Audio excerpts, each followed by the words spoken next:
थमोएंगे तिलंगा लंचा तकीसी कि हौदन थारबी Hello mayam ngasi se koi keno salini Gandhi Mela salini Silchar da ko ado koi mata thobina Gandhi Mela keno ngasi se koi ne lo white da su to lai se ke de keno tawi ba Gandhi Mela se ne chatkani ha bi kem planning ne ram da ba koi cha thobina ningai to mani na ngasi chat to ri ni ado cha to koi cha abu so na gelo li do bo sala akoi ngasi di pura akoi family se pura sun la ore ba ngasi se loina white ke tani ngasi pura mak su jeans se tani silau ne ka jang ke ba si mo lo ikai lo na lei singa ne ke do no si bo is to jau ado khoi dum jeng halak ke Gandhi Mela ka mai mai ka ba ke dum jeng halak ke ba ko jam langi hoji sat pagi do sat lagi ko mayam salu ki ke hayo ne rasi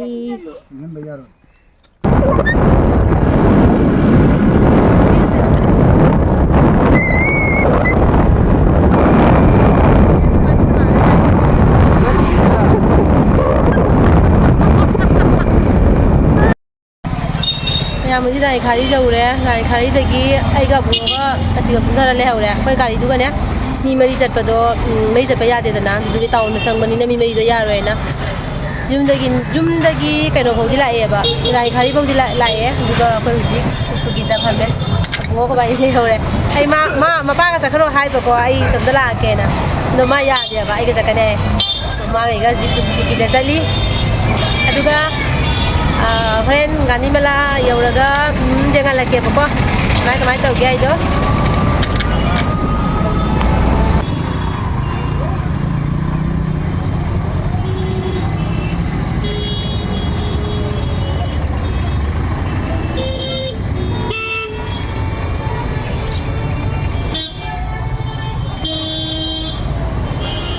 ya mukoi huji Mela koi dia bako hana mall da changna ke no kra koi na khona poche khra logi sai na sanmina ri dai di uji ko bi bazar da changa e huji se ke no kha ge na lip chalu to udra ba do la ko nga ni mata ka ha kare he ke ta ga se ka chali ando kai ke ha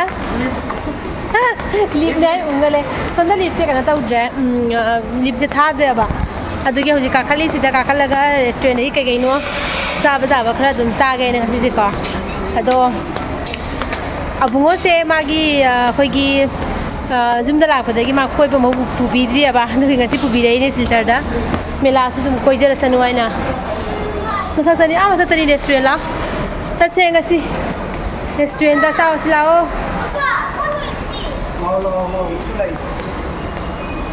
pasal foto nama zabani na lepa kaga kai nam sira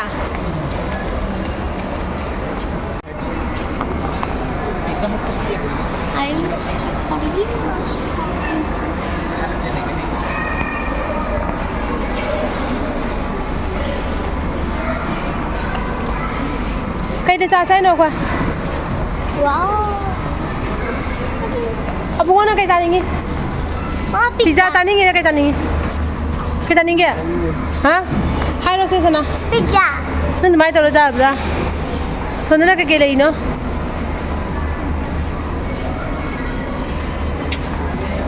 mama ayah tu chocolate fountain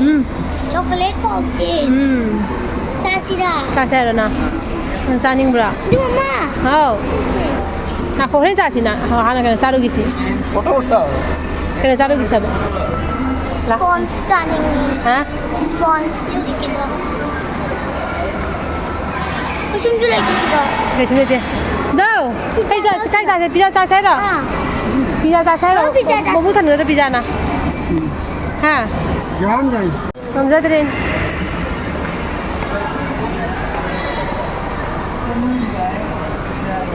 हाँ high जैसे नु सच्चन चंग क्या ना जिंग सिला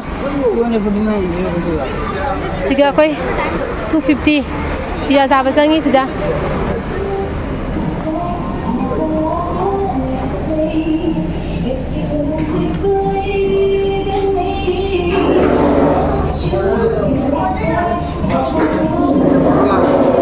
कई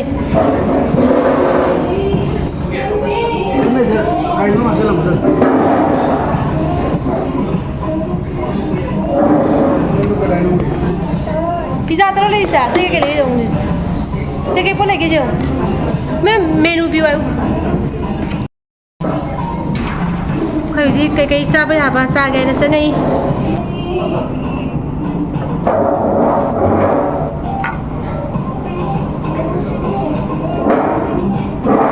လာနို 妈妈就是这几个。 ကဲ 妈妈， ချက်လောက်ရတာ ကဲတော့မလို့တော့ကဲကြီးနော် ကျောင်းမ ကိတ်ပို့တော့ပါ ပီဇာနေတယ် ပြကြတော့တိတ်ကလေး စီကြတော့စီလေးကန်တော့ရင် ဝင်နာစီစားရတာဟမ်တော့ရစီတူချိုးတော့မာကစီပီဇာစားတော့ရနာ excited ကြမို့ရတယ်ပီဇာ 我买那个什么？ တော့ရပီဇာစားခဲ့ဟိုက်ကွီရောမှာတော့အတုံထုတ်ဖို့ဖန်တယ်မင်းနဲ့တော့ကစီဒီမပီဇာဖိုင်လေးစားဖို့တော့ရပါဘယ်လိုမှ excited ဝေးတယ်တတခရောက်ပြ Hello， ခရောက် 我都是你。 ခရောက်တယ် 啊。哎，刚刚这个这个呢？ ခရောက်တယ်မကန်တာတဲ့ 要不对。 ပီဇာငါပဲစီတော့ရခွဲ ကျွန်တော်ကြီး ပီဇာတော့မစူရပီဇာငါပဲလာ မွေးကြီးကျွန်တော်ဆက်ပြကျွန်တော်ကြီးဆိုင်ကြီးတော့ဘယ်မှာ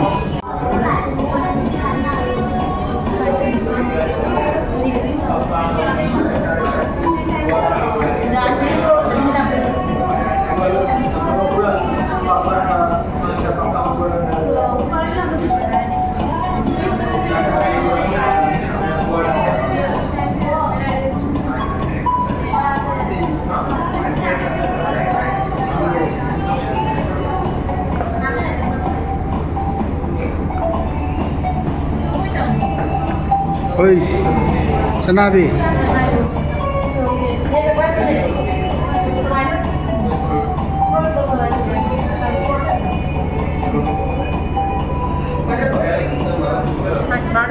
Smart side.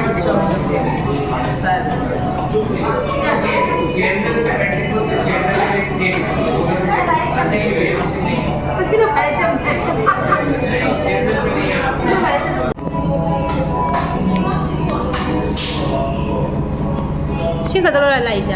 คนเล่นจ้ะ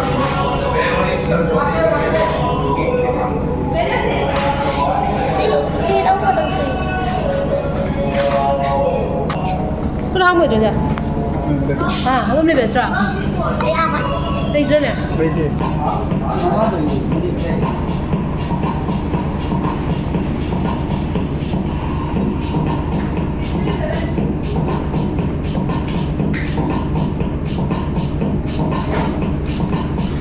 Rồi Ở đâu chị cha đâu? slice กัน Nó sẽ lột vào. เดี๋ยวมาดู bây giờ không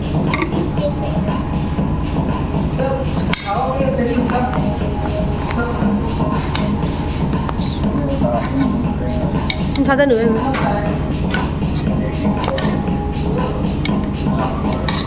Cứ làm là sao tôi chỉ nhìn tận thế.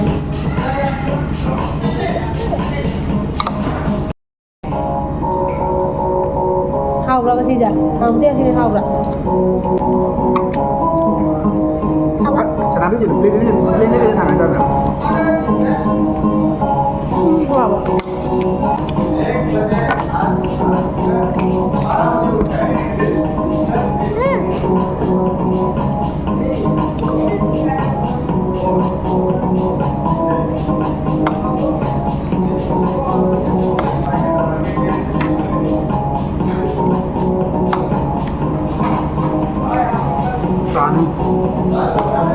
Bằng con thôi bị. ก็ดีหนึ่งก็ต้องหาเพื่อนได้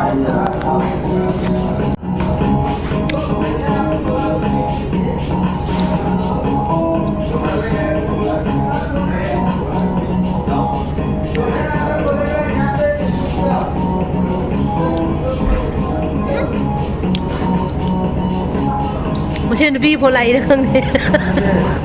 ยี่เดียวเอารถไหล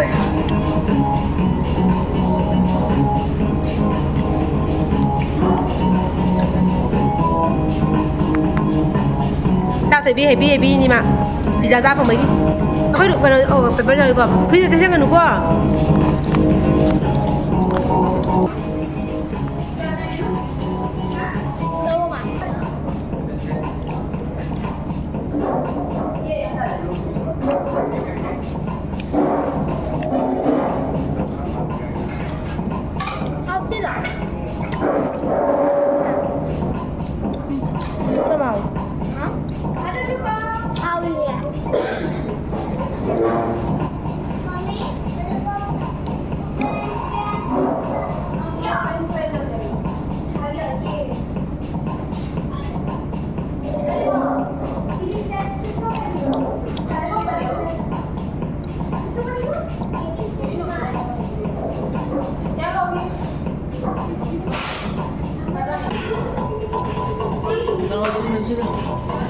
Papa pipi hari saya hari itu.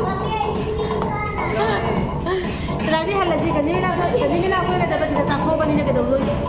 Halasi kana konten.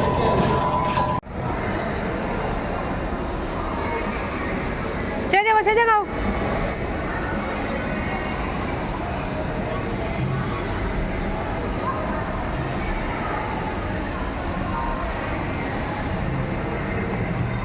One, two, three, go. Lao. Kakak. Very good. Undan ni. Kat lip tu undan. Ayo, aku ini kalau lagi kumsa deh. Big Bazaar lagi, aku ini cara dah besar agak. Thokle hari mela, macam dah muncul ni ko. Jadi mela macam dah, cakap kamu jangan lagi.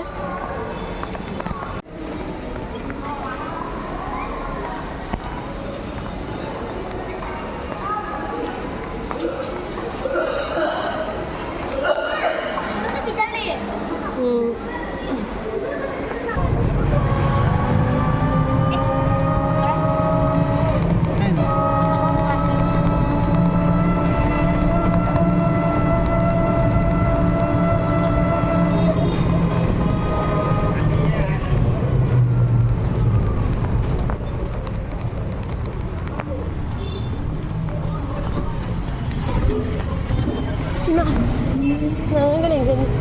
Cang ni bagi pun macam ni makan. John griba.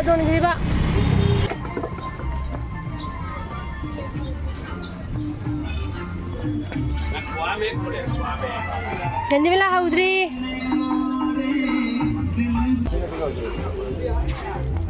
Tu punya ni. Gunda mana macam ni? Nama. Cakap ke kalau kan lalu na.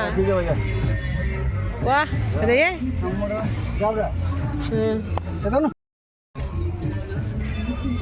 Ayo ke? Kaya ayo je? Tadi yang ke? 250. 250. Saya ingat le. Oh, itu faltu. Lalu senjen mana? Macam. Fazil sama lah.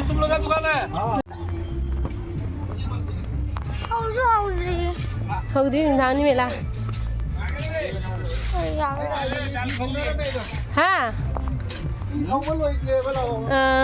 Cumi. Mela Haudri. Koi. Dah. Flower se hang jila macam. Asyik macam ni pahami tu. क्या दागे मुझे फजब ना flower pot का कोना ना कनोने फुलदानी ना फजे क्या ना हो दासी क्या दागे पामी हम आया दुकान से लेके को अम्मा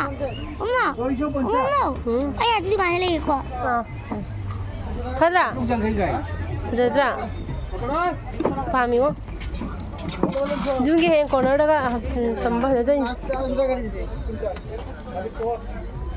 अच्छा लाओ जगह लाओ गाड़ी चामी तो हजीता कहीं तो वहाँ करो हजी बतम नत्री बनी ना खाली कोई लगा हालांकि तो बिजनेस में फायदा था कहीं तो जरूर नहीं गया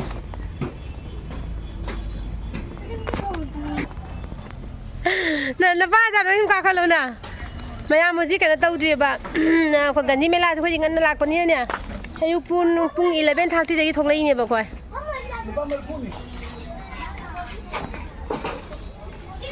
มวยตรงไม่มาเลยมวยตางงี้เฮ้ย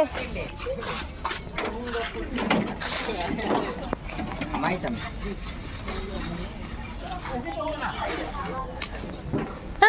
น้ำบุ้งก็ไปเฮ้ยตัวก็ตกบนบุ้งไอ้ปุ่นซีเก่าเลยคอยตรงเจอเลยไอ้จีนี่บ่อยเขาที่กระดิ่งเขาดีนุ่งทางตอนนี้เวลานุ่งไอ้ด้วยเซ่ฮัลโหลคอยดีคุงกังตะกี้ลาบันนี้นะคุลักตะกี้ลาบันนี้นะอุปเลยตระเจงมาก็คอยระมาก็หันด้วยนี่ อาจารย์พูดอะไรด้วยนี่ก็มาสเปโร่ด้ว เว ย ลาเวลาฉันนุ่งทางเด้อนุ่งไอ้ด้วยนี่บอกว่าตัวเขาดีเชื่อว่าเวลาเขาดีฮัลโหลคอยสิจเด้อบุ้งจะคอยไปผูกบอกอะไรเนี่ยบอกว่ามาสุดพลังได้จุดมาตั้งได้ยาวแล้วบันนี้นะแล้วตัวก็เวลาฉันจังกี่เสียนั่นล่ะคนนี้ตัวเวลาฉันกระดิ่งตัวลมจีบ दुकान खरा खतनी अब हांगम मिसे अदो इजा थोंबी बथाय नुआय तरे मा तोंग फंगजद्रबनिना अदुनी अदुदुना हा दुगा हजि केना तवरे कोइ हजि हल्लानी चापो खरा लैदागा पोचे खरा लैदागा हल्लानी कितना दे हा आजब कितना दे क्याम जाम लैदुरा मा चापो याम लैने चापो मयाम लैदागा हल्लागे खोइ